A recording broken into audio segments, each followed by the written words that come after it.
Our News is brought to you by Alive. Good evening, Bahamas. Coming up tonight, one man is dead and a boat up in flames after a boating accident in eastern New Providence. Cabinet to discuss fraud allegations against the Deputy Prime Minister. Plus, private preschools grateful to receive grants this Thanksgiving.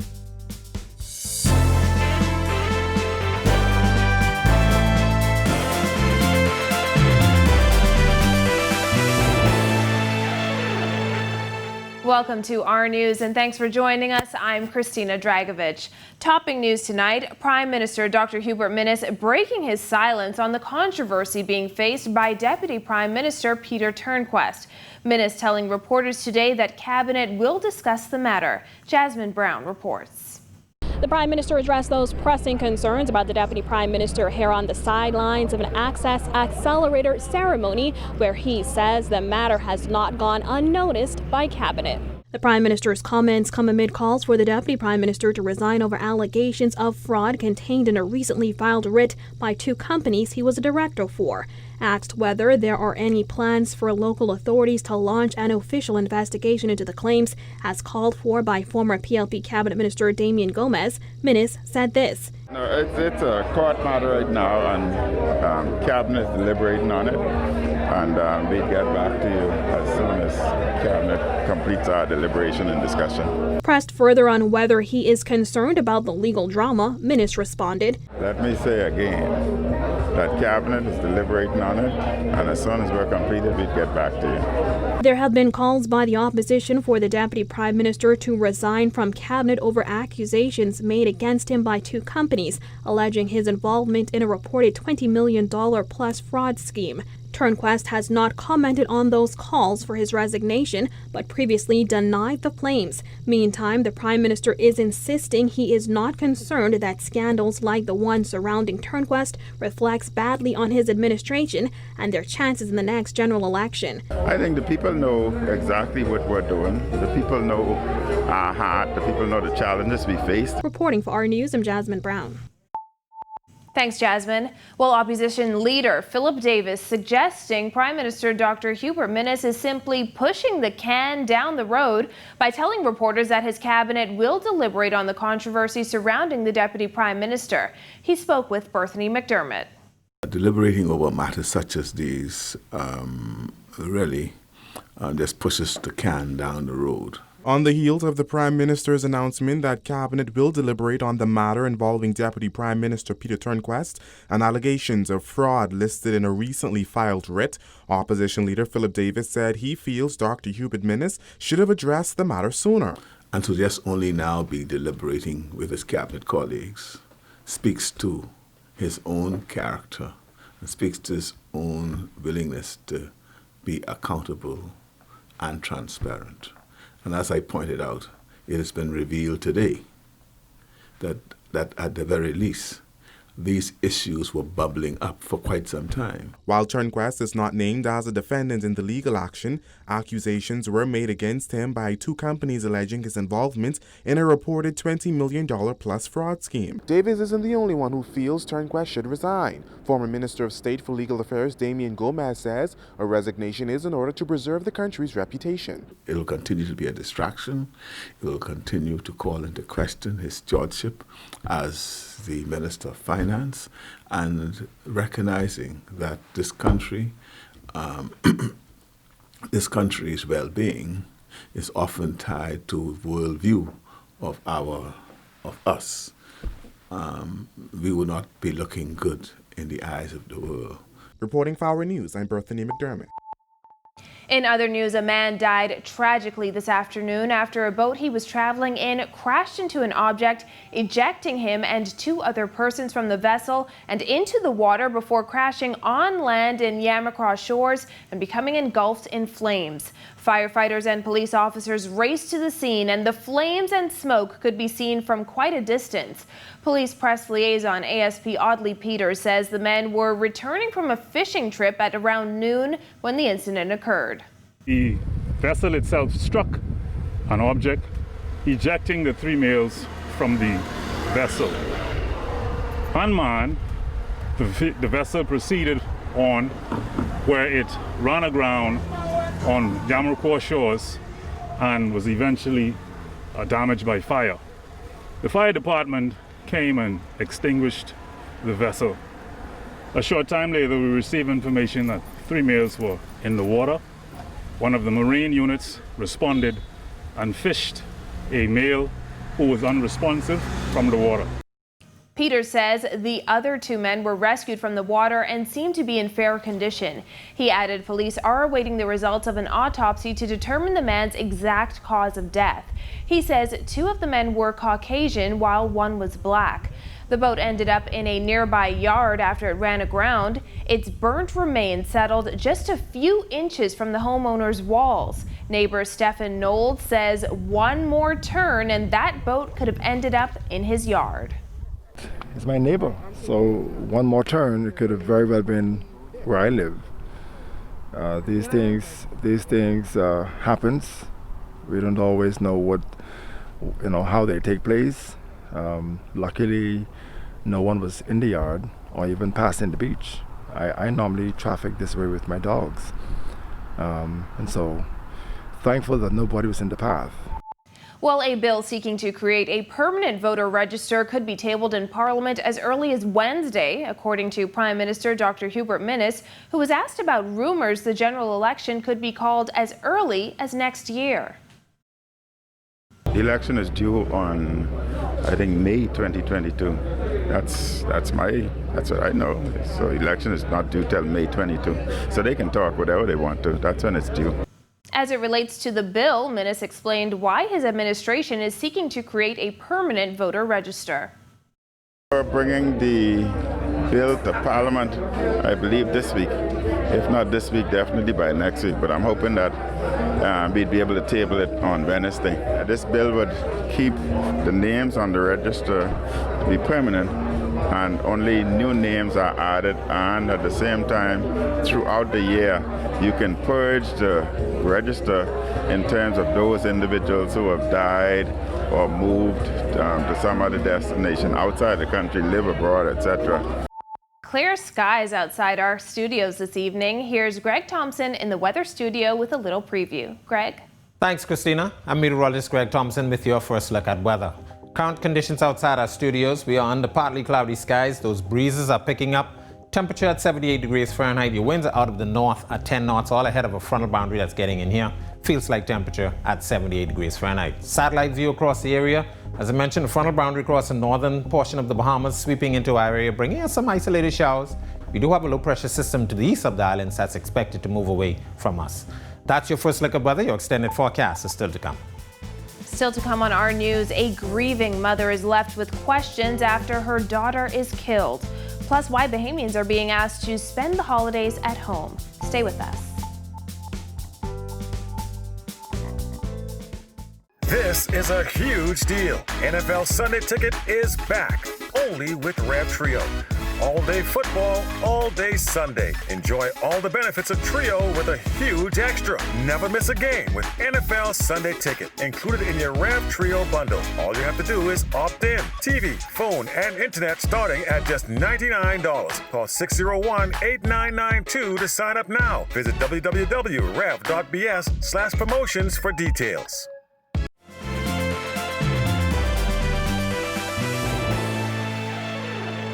The mother of a woman found dead in a vehicle over the weekend is heartbroken over her killing.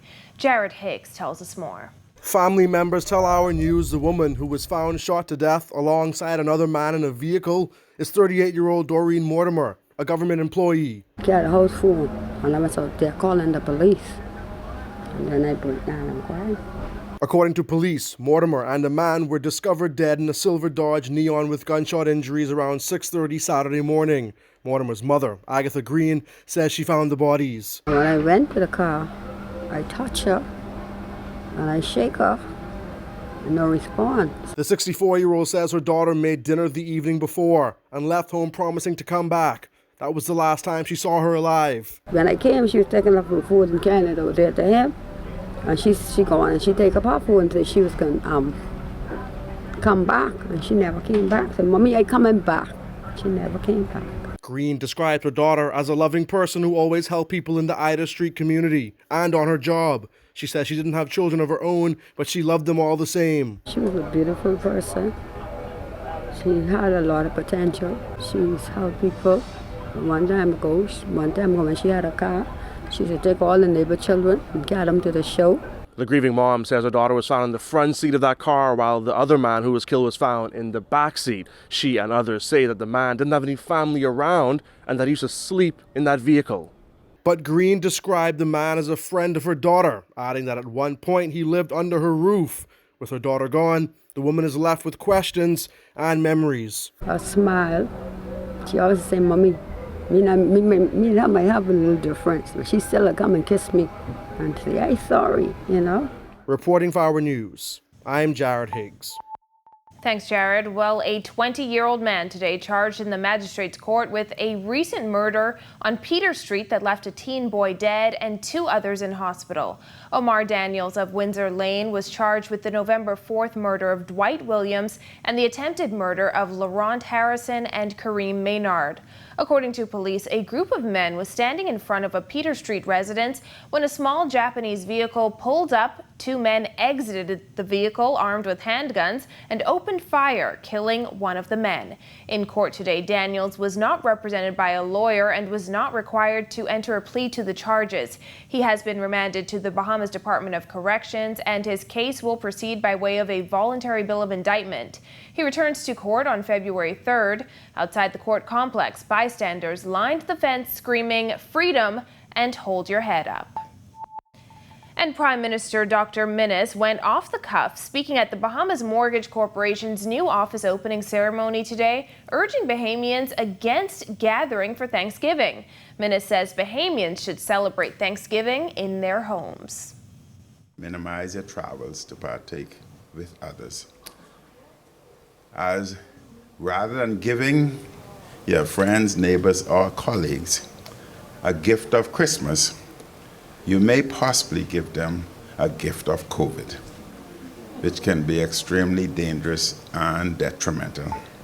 In other news, amid calls for the Deputy Prime Minister to resign over allegations of fraud, Leader of Opposition Business in the Senate, Fred Mitchell, today seeking clarification on the matter in the upper chamber.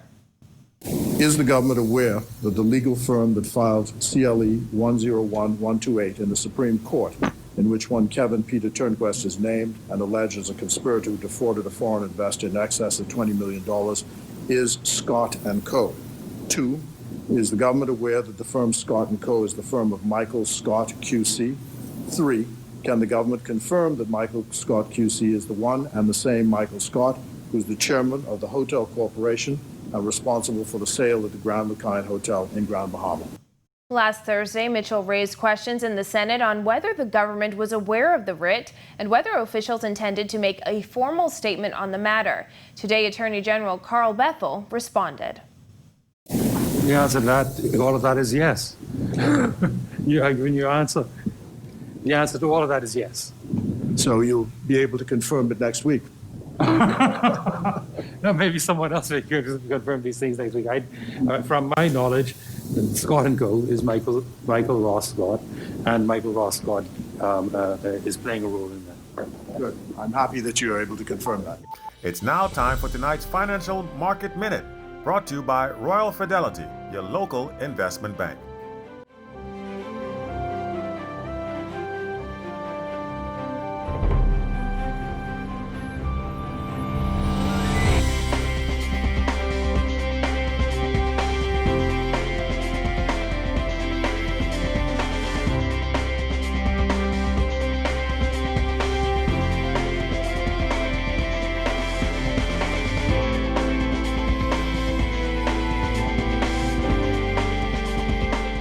This has been your Financial Market Minute. To explore the best performing mutual funds in the Bahamas, visit our website at www.rfgroup.com. Still to come, why some gym owners are seeking legal action. The details when Our News returns.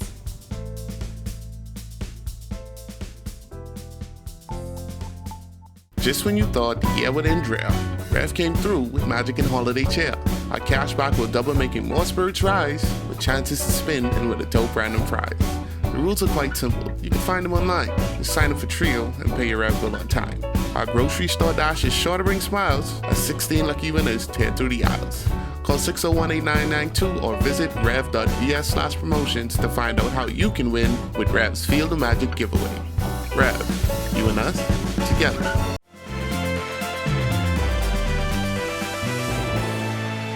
This is Our News. Welcome back.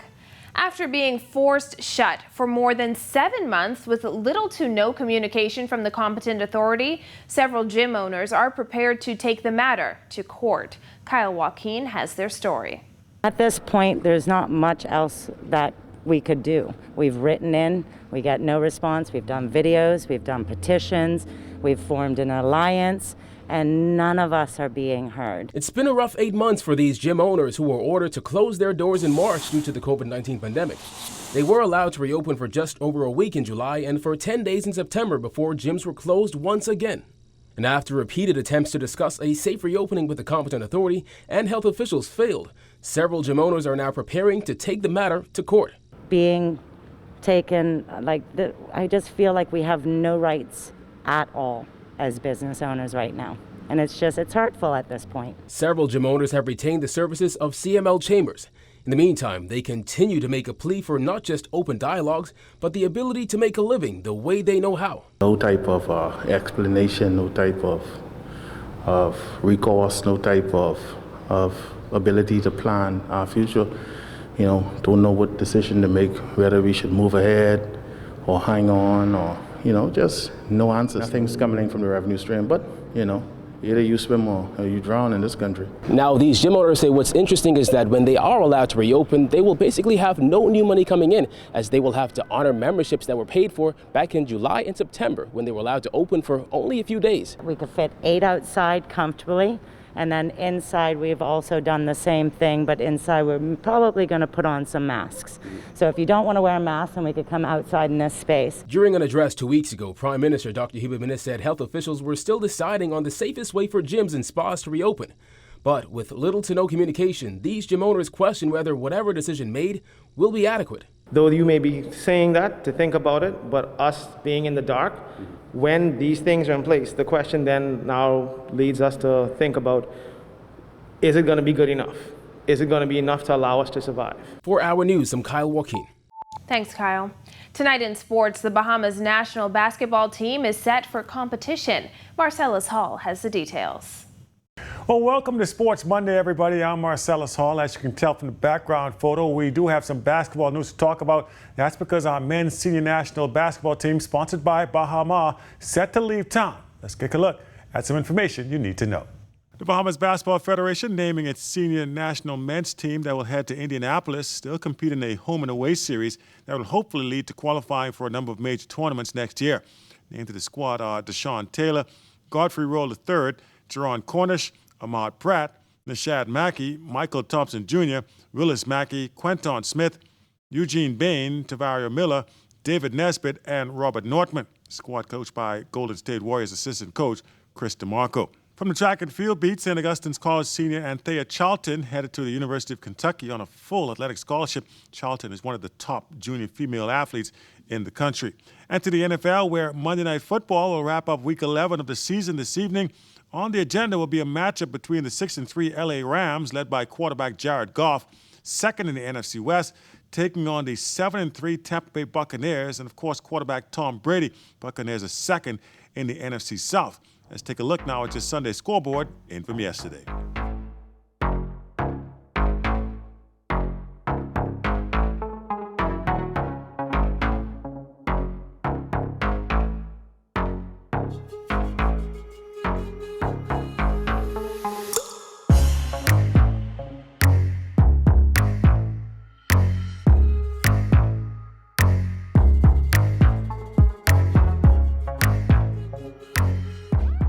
And that's your check on sports here on this Monday. We'll give you full details of tonight's Monday Night Football game and so much more coming up for you tomorrow. Till then, I'm Marcellus Hall for Our Sports.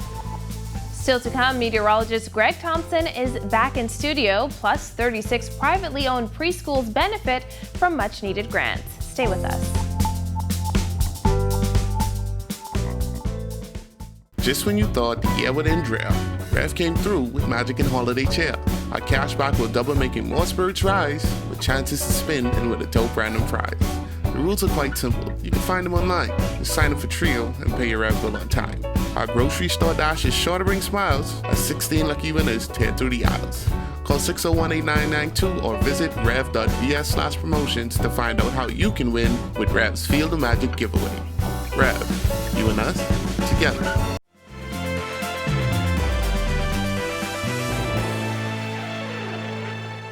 Welcome back to Our News. It's a beautiful start to the week. Greg, what can we expect later on? Thanks again, Christina. Our second look at weather tonight is being brought to you by Infogrowth. Satellite view around the area. Surface trough across the southeast Bahamas, generating a couple of showers associated with a low-pressure system to the east of us. National Hurricane Center giving that system about a 20% chance for formation over the next couple of days. Meanwhile, a frontal boundary across the northern islands will wash out. High-pressure building behind that will generate some breezy conditions for the remainder of the week. Your boating forecast for the northwest Bahamas, a caution flag posted for you. North to northeast winds 15 to 20 knots, seas running 4 to 6 feet over the ocean. While the southeast and central Bahamas, those winds will be northerly at 10 to 15 knots, seas running 2 to 4 feet over the ocean. Tide is presently high, will be low at 9:12 tonight. Here's a look now at your national forecast.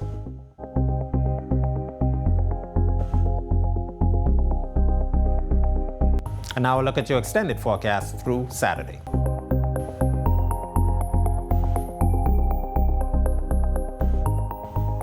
That's a look at our weather. Make it a safe night, everyone. The Bahamas Mortgage Corporation cutting the ribbon on a brand new building on East Hill Street today. For nearly 4 decades, the corporation has helped more than 5,000 Bahamians become homeowners. BMC Chairman Patrick Ward says the move will facilitate the board's plans for development. Elements of our strategic plan developed by BMC under the guidance of this board and the senior management team will allow customers to have a smoother application process, including faster approvals and disbursements. But the kind of flexibility, the kind of humanity, the kind of kindness extended by the Bahamas Mortgage Corporation to potential homeowners is not going to be shown by any other lending institution. Meanwhile, the Small Business Development Center today presenting the owners of 36 privately owned preschools with grants of up to $25,000 each during a special ceremony this morning. Prime Minister Dr. Hubert Minnis and Education Minister Jeffrey Lloyd attended the event. Bahamas Child Care and Preschool Association President Chanel McPhee spoke on behalf of educators. I, along with many other educators, directors, and proprietors in the educational system, spend many days and nights perplexed over the state of our children and how we can come back in what we deem in a time that education is falling. We are grateful for the Universal Preschool Grant. McPhee added that the grant comes at a time when COVID-19 continues to wreak havoc on the educational system.